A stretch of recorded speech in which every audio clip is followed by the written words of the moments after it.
मैंने अपने परिचय में एक बात नहीं बताई कि मैं 10th की परीक्षा में फेल हो गया था। और आपके साथ एक बंदा आया, वो आईआईटी गुवाहाटी का पढ़ा है, वो आईआईटी खड़गपुर का पढ़ा है, तो क्या ही फर्क है। विशेष आपको मेरी बात नोट कर लीजिएगा। मैंने 27 बार ब्लड डोनेशन सब कुछ अपने ऊपर लेकर बैठा है। अगर मैं कुछ नहीं करूंगा तो मैं फिर इसको क्या मुंह दिखाऊं। तेरा पड़ा है तेरा वजूद तेरे ही घर में, बेकार महफिलों में तू इसे ढूंढता है, जिसे ढूंढता है तू दूसरों के किस्सों में, वो इनकलाब तेरी कोशिशों में पलता है, और इसकी मृतक आश्रित की नौकरी तुमको मिल जाए।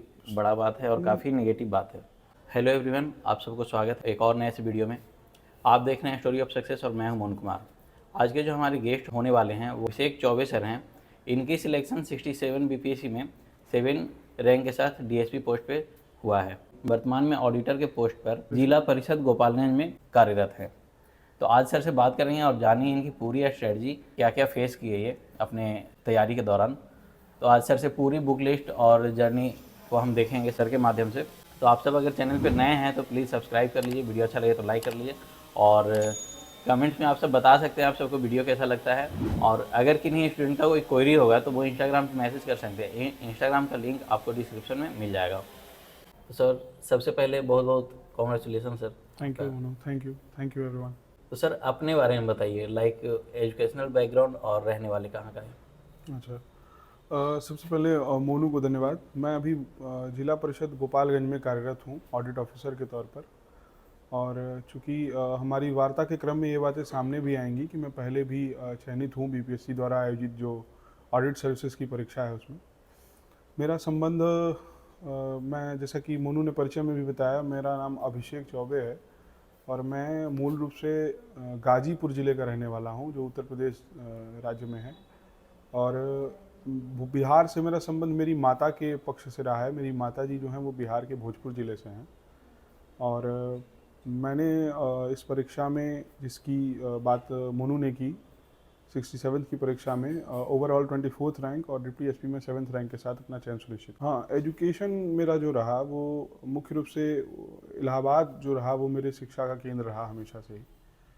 चूँकि मैंने 10वीं 12वीं से लेकर के और उच्च स्तर पर ग्रेजुएशन पोस्ट ग्रेजुएशन इन दोनों ही तीनों जो चरण होते हैं, इन सभी चरणों की जो भी शिक्षा रही वो वहीं से ली, इलाहाबाद विश्वविद्यालय से ही ली। उसके पहले मैंने 10वीं 12वीं जो की वो 12वीं मैंने कॉमर्स में किया, फिर ग्रेजुएशन किया और फिर पोस्ट ग्रेजुएशन मैंने सोशियोलॉजी से किया। 66 वाले बैच के इतर इस बैच में मेरे साथ ही मेरे 5 स्टूडेंट भी सिलेक्ट हुए हैं, तो मेरा सोशियोलॉजी विषय से जुड़ाव भी रहा इसी क्रम में। तो मैं अध्ययन के साथ अध्यापन में भी थोड़ा मोड़ा संलग्न रहा शुरुआती दिनों में। Okay sir. तो सर जैसा कि आपका 67 बीपीएससी में 7 रैंक आया डीएसपी पोस्ट वाले लिस्ट में, तो आप अपना रैंक देखे तो आपको क्या फीलिंग्स हुआ उस समय, और घर का माहौल कैसा था? चयन किसी भी अभ्यर्थी के लिए जो लंबे संघर्ष के उपरांत सुनिश्चित करता है उसके लिए बहुत हर्ष का विषय भी होता है। निश्चित रूप से मेरे साथ भी कुछ ऐसा ही रहा। मैं चूँकि बीपार्ड में जो गया में है वहाँ मैं प्रशिक्षु ऑडिटर के रूप में था उस वक्त, और जिस दिन परिणाम आए उस दिन हम लोग विलेज विजिट पर थे। हम लोग मॉडल विलेज और कुछ ब्लॉक विजिट्स पे हम लोग थे। और जब ये रिज़ल्ट आया तो मैं एक वैन, ट्रैवलर वैन जो होती है उसमें मैं यात्रा कर रहा था। हमारे साथ 15-16 और साथी थे मेरे। तो मुझे अचानक से एक व्हाट्सएप ग्रुप से सूचना मिली कि रिज़ल्ट आ गया है। और चूँकि रैंक मेरी जो है उसके इतर मैंने अपना प्रेफरेंस भी इस सर्विस में इस एग्ज़ाम में वो पुलिस सर्विस, उसके उपरांत फिर जेल सुपरिटेंडेंट, मतलब यूनिफॉर्म सर्विसेज को ही मैंने शीर्ष पर रखा था। तो मैंने अपना रिज़ल्ट जब देखना शुरू किया था तो मैंने अपना रिज़ल्ट ही पुलिस सर्विस वाले लिस्ट से देखना शुरू किया था। एडमिनिस्ट्रेटिव सर्विस में मैं अपना रिज़ल्ट नहीं देख रहा था क्योंकि पहले मैं श्योर हो जाऊं कि मेरा पुलिस सर्विस में हुआ है या नहीं। तो मुझे सेकंड पेज पर ही, जैसा कि हम जानते हैं पुलिस सर्विस का पेज रहता है उसमें रिज़ल्ट में, तो मुझे अपना नाम उसमें दिख गया था। तो फिर मैंने उस वक्त फिर बताया सबको, और फिर उसके बाद आप जानते हैं कि बहुत उल्लास वाला स्थिति होता है। लोग गले मिल रहे थे, आके बधाइयाँ दे रहे थे। तो मेरे लिए स्थिति थोड़ी सी बदली तो थी। मुझे लगता भी था कि अचानक से क्या हुआ। बी पार्ट के गेट से बाहर निकले थे तो ऑडिटर थे, अब जाते समय कुछ और बन के जा रहे। तो हर्ष का विषय निश्चित रूप से था। तो कुछ ऐसा ही रहा वो दिन।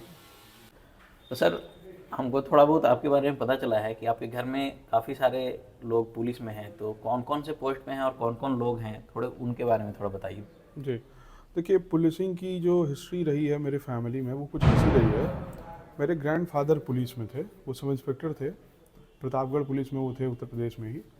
और फिर मेरे फादर जो 6 भाई हैं, मेरे फादर जो हैं, तो उन मेरे पापा से बड़े 4 लोग हैं, मतलब मेरे 4 बड़े पापा हैं और एक चाचा हैं। मेरे फादर 5th नंबर पे थे।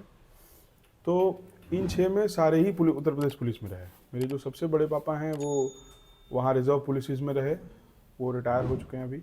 सेकंड नंबर वाले बड़े पापा बनारस में पुलिस में रहे। थर्ड नंबर वाले बड़े पापा इंस्पेक्टर रैंक से रिटायर हुए। और दुखद ये रहा कि मार्च में ही अभी 2023 में उनका देहावसान भी हो गया। तत्पश्चात मेरे बड़े पापा एक और जो हैं 4th नंबर पे, वो प्रयागराज पुलिस में ही तैनात हैं वो भी। फिर मेरे पापा भी प्रयागराज पुलिस में ही हैं। और मेरे चाचा जो हैं वो इंटेलिजेंस यूनिट में हैं यूपी पुलिस में, तो वो मिर्ज़ापुर पुलिस में सब इंस्पेक्टर की रैंक पर हैं, जो इंटेलिजेंस यूनिट में है। ओके सर जी। तो सर आपका बीपीएससी का जर्नी कब और कैसे शुरू हुआ? बीपीएससी की तैयारी मतलब स्पेसिफिक बीपीएससी को लेकर नहीं थी। सिविल सेवा की तैयारी मैंने 2018 में शुरू की, 17 में माफ़ कीजिए। और मैंने पहला जो प्रीलिम्स दिया था बीपीएससी का वो 64th का दिया था मैंने। 2019 में सहरसा मेरा सेंटर था। मैं पहली बार आया भी बिहार इस लिहाज से कि मैं पेपर दूँ। उससे पहले मैंने यूपी के एग्ज़ाम्स दिए थे। और 2018 के दिसंबर में मैं पहली बार आया था और सहरसा मेरा सेंटर गया था। उसके बाद से मैं निरंतर लगा रहा इस परीक्षा में। 2019 में फिर उसी परीक्षा का मैंने मेंस में लिखा था। 65th में मेरा प्रीलिम्स नहीं हुआ था। फिर 66th में मैंने लास्ट ईयर इंटरव्यू भी दिया था 22 में। और अलग अलग राज्यों की परीक्षाओं में मैं संलग्न रहा हूँ। यूपी का भी मैंने इंटरव्यू दिया है, फिर बिहार का ये मेरा तीसरा इंटरव्यू था, झारखंड में इंटरव्यू दिया है मैंने। तो स्थिति ये रही है कि मैं पिछले कह सकते हैं 5 वर्षों से सक्रिय रहा हूँ सिविल सेवा परीक्षाओं को लेकर। तो सर आपका मीडियम क्या था बीपीएससी में? मीडियम मेरा हिंदी माध्यम रहा मेरी तैयारी का। हमेशा से मैंने हिंदी माध्यम को ही अप्रोच किया। तो सर बीपीएससी के जर्नी में आपको क्या क्या प्रॉब्लम फेस करना पड़ा और उसको हैंडल कैसे किया? सिविल सर्विसेज की तैयारी में प्रॉब्लम्स होती ही हैं जब आप बहुत सामान्य बैकग्राउंड से आते हैं। मैंने अपने परिचय में एक बात नहीं बताई कि मैं 10th की परीक्षा में फेल हो गया था। तो मैं बहुत शुरू से बहुत मेधावी छात्र नहीं था मैं। तो मुझे शुरुआती दिनों में तो सिर्फ समझने में ही बहुत वक्त लग गया कि सिविल सर्विसेज की परीक्षा क्या है, इसकी मांग क्या है। कई बार समझ में आ भी जाए तो उस पर काम करना बहुत कठिन होता था। कुछ विषय विशेष को लेकर भी कुछ भ्रांतियाँ रहती थीं या कुछ हमेशा से द्वंद्व बने रहते थे। कुछ विषयों से डर जैसा भी रहता था कि अच्छा ये भी आता है तो इसको कैसे करेंगे, ये तो मेरे डोमेन का ही नहीं है या मेरी समझ इतनी अच्छी नहीं है इस विषय पर। तो इस टाइप की चीज़ें हमेशा होती हैं। फिर फैमिली का प्रेशर होता है आप पे। मेरे पिताजी का स्वास्थ्य 2009 से ही ठीक नहीं रहता है। उनको मेनिंजाइटिस और ट्यूबरकुलोसिस था ब्रेन के स्तर पर। तो समस्याएं होती हैं। अब घर मैं चूँकि मैंने बताया कि मैं घर में सबसे बड़ा था, तो मेरे ऊपर ये दबाव भी था कि जल्दी से कुछ इंश्योर करना है। तो ये दबाव तो होते ही हैं, लेकिन क्रमिक रूप से जब आप तैयारी करते हैं और आपको निरंतर ये महसूस होता है कि आप हर वर्ष या हर महीने कुछ अच्छा सीख रहे हैं, नया कर रहे हैं, तो ये टाइप की चीज़ें होती हैं। जब मेरी तैयारी अच्छी हो गई, मैं आपके सभी दर्शकों से भी ये चीज़ कहना चाहूँगा, जो भी एस्पिरेंट्स मुझे देख सुन पा रहे हैं, कि अगर आप तैयारी आपका अच्छा है, आपका तैयारी जिस समय से अच्छा हो जाएगा, आपके लिए आर्थिक अवसर कभी भी कम नहीं होंगे। आपके लिए अगर सिलेक्शन आपका नहीं भी हो रहा है या आप उस प्रक्रिया में लगे हुए हैं, तो आपको कहीं ना कहीं से इकोनॉमिक अवसर मिल ही जाते हैं। मैं पहले भी कई जगहों पे सक्रिय रहा। मैंने मेंटोर्स के रूप में भी कई जगहों पे काम किया। मुझे कई अवसर भी थे बहुत अच्छे जिनको मैं ग्रैब नहीं कर सका। यूपी में मैं प्रयागराज, अंबेडकर नगर, संत रविदास नगर, बांदा, चित्रकूट, इन सब जिलों में अभ्युदय की योजना में मैं इकोनॉमिक्स और इंडियन सोसाइटी विषयों का मैं वो हो सकता था, मेंटोर हो सकता था इसी वर्ष। लेकिन चूंकि मैं ट्रेनिंग में था तो मुझे ये अवसर मिल रहे थे। भुवनेश्वर की एक बहुत प्रतिष्ठित कोचिंग ने भी मुझे अवसर दिया था कि आप आइए पढ़ाइए यहाँ पे। तो वो इसलिए नहीं रहा कि मैं तैयारी कर रहा था, मैं अच्छी तैयारी कर रहा था, आउटकम्स निकल रहे थे, लोगों को पता चल रहा था। तो उससे मेरे सामने अवसर सामने आ रहे थे कि हाँ भाई ये अच्छा कुछ जानते हैं तो इनको बुला लिया जाए, कुछ सीमित चीज़ें बता देंगे बच्चों को। तो इसलिए अगर आप अच्छे से पढ़ेंगे, अच्छी तैयारी करेंगे, तो आपको ये कभी महसूस नहीं होगा कि आप कुछ नहीं कर रहे हैं। फ्रस्ट्रेशन भी ज़्यादातर तभी होगा आपको जब आप कुछ अच्छा नहीं, जब आप अच्छे से पढ़ नहीं रहे होंगे और परिणाम विपरीत होंगे और आपके पास अवसर भी नहीं होंगे। तो प्रिपरेशन का बेहतर होना बहुत ज़रूरी है। Okay sir. काफ़ी पेरेंट्स को ऐसा रहता है कि जो बच्चे स्कूल में टॉप करते हैं, बोर्ड में टॉप करते हैं, वही आगे जाके भी टॉप करते हैं सिविल सर्विसेज या कहीं भी। तो आपको इस पे क्या कहना है या क्या मानना है इस पे? बहुत ब्रिलियंट होना, ब्रिलियंसी होना ये मानक नहीं होता है इस तैयारी में। और आप टॉपर हों या सामान्य पृष्ठभूमि से आ रहे हों, इससे कोई फ़र्क नहीं पड़ता है। और ये बस एक मिथ्या है कि कोई टॉप करने वाला ही व्यक्ति कोई अच्छी सर्विस में जा सकता है, ऐसा बिल्कुल नहीं है। आप जिस दिन से ये ठान लेते हैं कि मुझे कुछ करना है और आप उस चीज़ पे काम करना शुरू कर देते हैं तो वो होता है। ये कहने में आसान है, मैं भी जान रहा हूँ, लेकिन जब आप करेंगे और ग्रेजुअली उसके आउटकम्स निकल के सामने आएंगे आपके सामने कि हाँ मैंने ये इतना पढ़ा तो उसका रिजल्ट ये निकल के आया। जब आप वो चीज़ रेगुलर करना शुरू कर देंगे तो आपको खुद ही महसूस होने लगेगा, तो आउटकम्स आएंगे। जब आप करने लगेंगे तो आपको खुद महसूस होने लगेगा कि अब तो बैरियर रहा ही नहीं। आप बैठे हैं एग्जाम दे रहे हो, आपके बगल में कोई आईआईटी वाला बंदा आप जो है वो भी बैठा हुआ है, तो फर्क कहाँ रह गया? वो आईआईटी में सेकंड रैंक ला के भी वही एग्जाम मेंस का लिख रहा है और आप भी वही एग्जाम लिख रहे हैं। फिर आप सेलेक्ट हो रहे हैं, आप ट्रेनिंग में जा रहे हैं, आपको पता चल रहा है कि आप तो डिप्टी एसपी या एडमिनिस्ट्रेटिव सर्विस में हैं ही बीएस में, और आपके साथ एक बंदा आया वो आईआईटी गुवाहाटी का पढ़ा है, वो आईआईटी खड़गपुर का पढ़ा है, तो क्या ही फर्क रहा? अब तो आप बैचमेट्स हैं। तो ये फ़र्क आप महसूस करेंगे आप शुरुआती दिनों में, लेकिन जब आप एक मैच्योर फेज में पहुंच जाएंगे तैयारी के, तो आपको समझ में आएगा कि सब लोग लगभग इक्वल ही हैं, बस उनकी जर्नी अलग अलग है लेकिन मंजिल एक ही थी। ये अभिभावकों को भी मैं कह रहा हूँ, अगर वो कोई सुन पा रहे हैं तो, कि ऐसा बिल्कुल मत समझिए कि अगर आप में आपके बच्चे में शुरुआती दिनों में कोई चीज़ें अच्छी नहीं हैं या वो पढ़ने में इतना अच्छा नहीं है और वो कुछ सपने देख रहा है, तो आप उसको सप्रेस करिए कि तुमसे नहीं होगा ये, इसके लिए मिनिमम अर्हता ये है, या इसके लिए एक निर्धारित मापक ये है, उस स्तर पर तुम नहीं हो तो तुम नहीं कर सकते हो। ऐसा बिल्कुल नहीं है।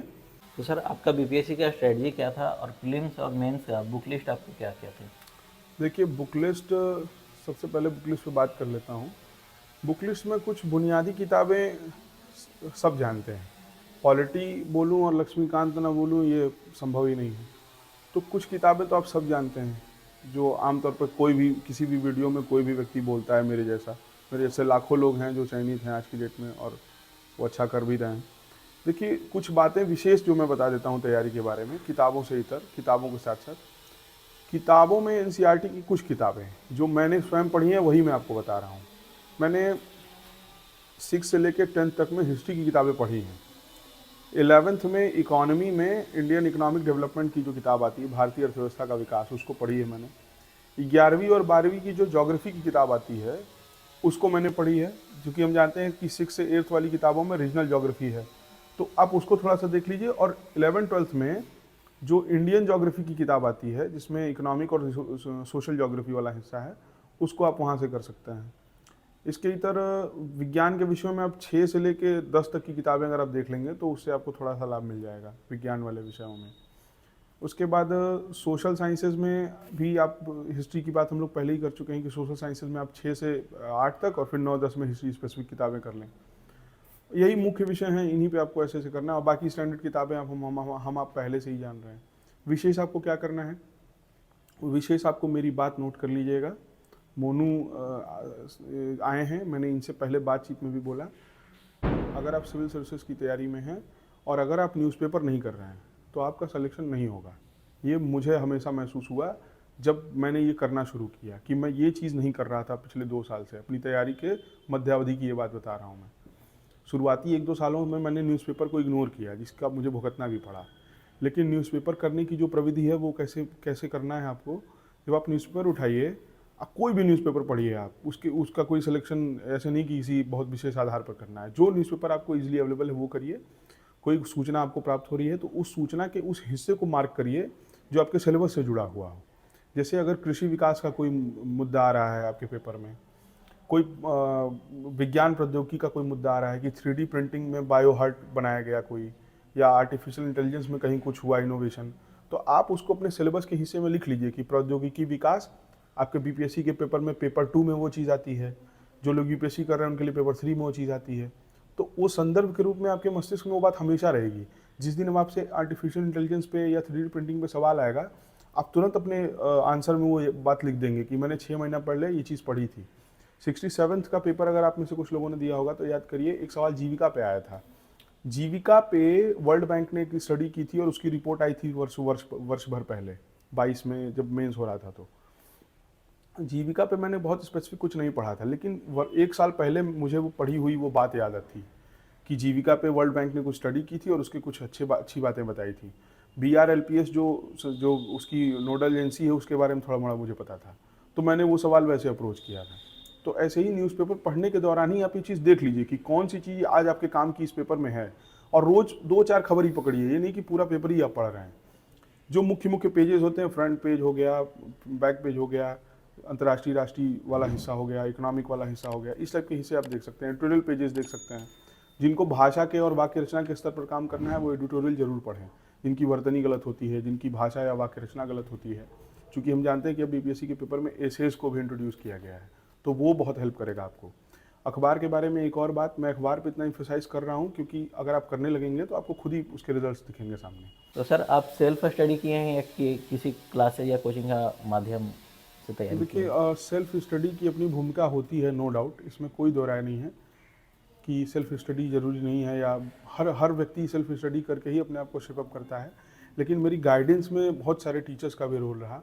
मैं इलाहाबाद में मुख्य रूप से ध्येय आईएएस नाम की एक संस्था है जो उसकी शाखा है इलाहाबाद में, मैं उससे जुड़ा रहा। वहाँ पे मेरे कुछ टीचर्स हैं, जैसे सोशियोलॉजी ऑप्शनल में मुझे कुमार अमित सर ने गाइड किया है, जो सोशियोलॉजी ऑप्शनल और इकॉनमी वहाँ पे बताते थे हमें, उसके विषय के बारे में जानकारी हमें देते थे। और फिर विनीत अनुराग सर एक थे, उनका मेरे आंसर राइटिंग के इन्हांसमेंट में बहुत बड़ा रोल रहा। ऐसे ही वहाँ पे ध्येय आईएएस की लगभग सभी फैकल्टीज़ का बहुत अच्छा रोल रहा मेरी तैयारी में। और फिर आगे जो बातें उन्होंने मुझे बताई, मैंने उसको बार बार उसको अभ्यास में लाकर और प्रयास किया, और अभी मुझे कुछ अच्छे रिजल्ट्स आ रहे हैं उसके सामने। काफ़ी स्टूडेंट के लाइफ में किसी कारण से डिमोटिवेशन आता है, आपके भी टाइम में भी काफ़ी आया होगा, तो आप उसको कैसे हैंडल करते थे या खुद को मोटिवेट कैसे रखते थे? मेरा डीमोटिवेशन, हाँ, निश्चित रूप से आता है। मैंने बताया भी बातचीत के दौरान ही कि पिछले वर्ष 2022 में मैं 3 परीक्षाओं में सिंगल डिजिट मार्क्स से फेल हुआ, और मुझे एक महीने बाद ही इस परीक्षा का मेंस लिखना था। लेकिन देखिए क्या होता है, आपको पता होना चाहिए कि आप शुरू आपने क्यों किया था।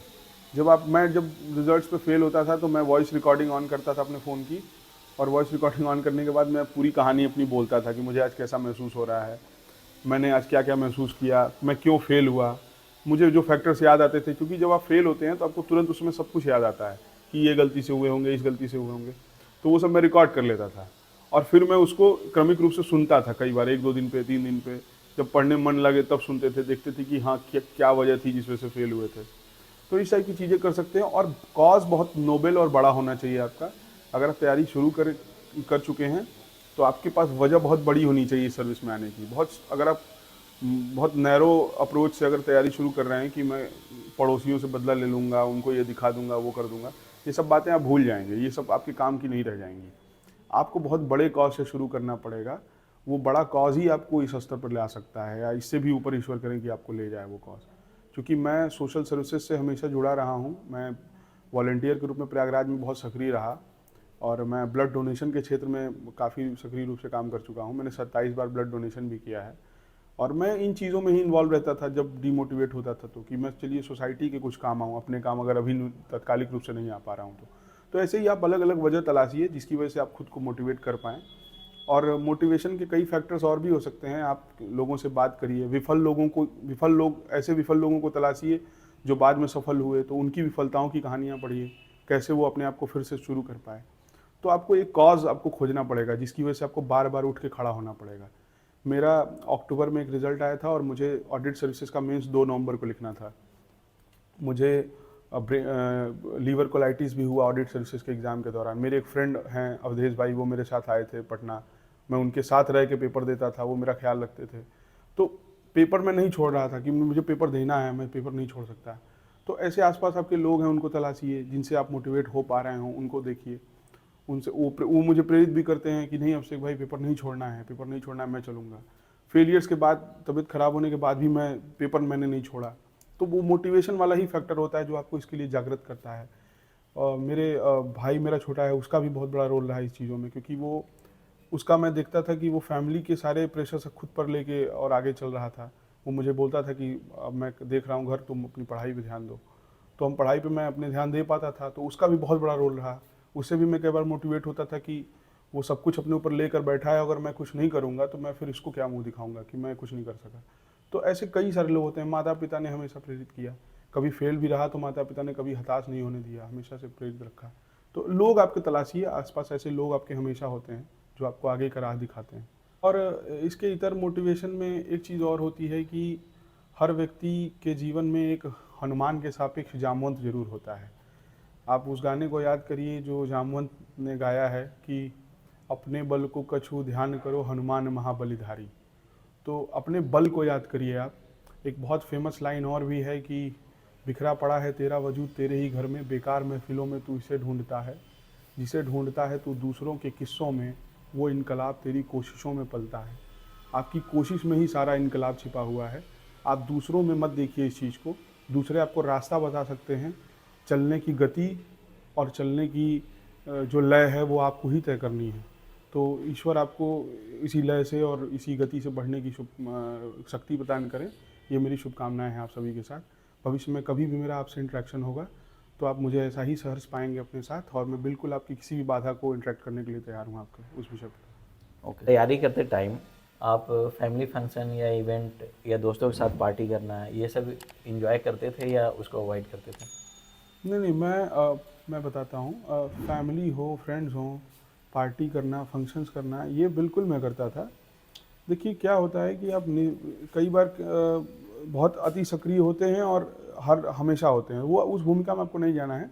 आप अवसर देखिए। ऑकेजन्स आते ही इसीलिए हैं कि वो विशेष हैं। अवसर क्यों विशेष होते हैं कि कुछ विशेष अवसर है तो आप अति सक्रिय रहिए। आप किसी को ये आभास ना होने दीजिए कि आप बहुत कटे रहते हैं या आप बहुत ईगोइस्ट टाइप आदमी हैं या बहुत सेंट्रलाइज रहते हैं, अपने में ही स्वकेंद्रित रहते हैं। ऐसा नहीं, बिल्कुल भी। परिवार का विवाह का अवसर हो, कोई हर्ष का विषय हो, कोई शोक का विषय भी होता था, तो मैं इन सब विषयों पर, या मेरे मित्रों का कभी जन्मदिन हुआ या उनके घर कोई प्रोग्राम हुआ, तो मैं इन सब विषयों पर अति सक्रिय होकर हमेशा खड़ा रहता था। मैं 24-24 घंटे उनकी आंखों के सामने ही रहता था ऐसे विषयों पर। लेकिन सामान्य दिनों में मैं अपनी तैयारी पर हमेशा फोकस करता था। तो इसके बीच का डिस्टिंग्विश तो आपको करना होगा कि आपको कब अति सक्रिय रहना है और कब सामान्य रहना है इन लोगों के साथ, दोस्तों, मित्रों और घर वालों के साथ। जैसा कि हमको पता चला है कुछ माध्यम से कि आपके पिताजी के सीनियर होते थे या हैं, वो आपके बारे में कुछ बोले थे, तो थोड़ा सा आप उसके बारे में बताना चाहें अगर तो बता सकते हैं। हाँ, पुलिस विभाग में मेरे पिताजी हैं, मैंने बताया आपको। जी। और 2014-15 की बात है। एक मेरे पिता के सीनियर थे, डिप्टी एसपी रैंक के ही अधिकारी थे। उन्होंने मेरे फादर से बोल दिया था कि चूँकि पिताजी का स्वास्थ्य ठीक नहीं रहता था, तो उन्होंने बोल दिया था कि तुम्हारा लड़का ये चाहता है कि तुम्हें कुछ हो जाए और इसकी मृतक आश्रित की नौकरी तुमको मिल जाए, पुलिस की नौकरी। तो ये बात मुझे बहुत बुरी लगी थी। मैंने किसी से उस वक्त कही नहीं थी, और ये बात मैंने अंदर ही विष की तरह जो है अपने पास रखी थी। और कहते हैं कि कई बार बहुत से लोग कहते भी हैं कि जो नाग होता है वो अपने विष से ही मणि बनाता है। तो मैंने कुछ ऐसा ही किया। मैंने ये बात किसी से नहीं कही। मैंने वर्षों बाद ये बात किसी साक्षात्कार में कुछ दिनों पहले बोली थी। तो हाँ, इस बात का प्रभाव रहता था कि किसी वरिष्ठ अधिकारी ने ऐसा क्यों कह दिया।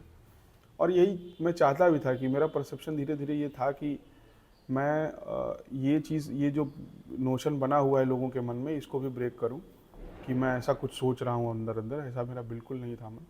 तो मैंने इस परीक्षा में सफलता के साथ ये चीज़ भी अचीव की है। ये मेरे लिए सबसे बड़ी बात है यहाँ पर। और ये काफ़ी बड़ी बात होती है सर, आज के टाइम में इतना बड़ा बात बोल देना किसी बेटे को, किसी पिताजी के लिए काफ़ी बड़ा बात है और काफ़ी नेगेटिव बात है। नेगेटिव है। और मैंने इसीलिए मैंने उस दिन किसी से बोला भी नहीं, क्योंकि अगर मैं इमीडिएटली किसी से बोल देता तो हो सकता था कि कुछ ज़्यादा प्रभाव ना पड़ता इस बात का, क्योंकि वो सीनियर अधिकारी थे। तो कुछ लोग होते जो उनकी भर्त्सना करते, उनको पीठ पीछे कुछ कहते। मेरा रियल जवाब यही होगा कि मैं अगर आज इस पद पर चयनित हुआ हूँ, जो उनके समकक्ष पद था, मैं भी डिप्टी एसपी के पद पर चयनित हुआ हूँ। मेरी समझ से अगर ऐसा साक्षात्कार कोई भी उन तक पहुँचता है, ऐसी कोई खबर उन तक पहुँचती है, जो निश्चित रूप से पहुँची भी है, ऐसा मुझे पता चला है, तो मेरी समझ से ये सबसे अनुकूल जवाब होगा ऐसे लोगों के लिए। तो यही रहा इस स्थिति में। ओके सर, जैसा कि अभी 70 का होगा प्रीलिम्स होगा और 69 का भी मेंस होगा, तो उन बच्चों को क्या टिप्स देना चाहिए जो अभी मेंस और प्री में बैठने वाले हैं?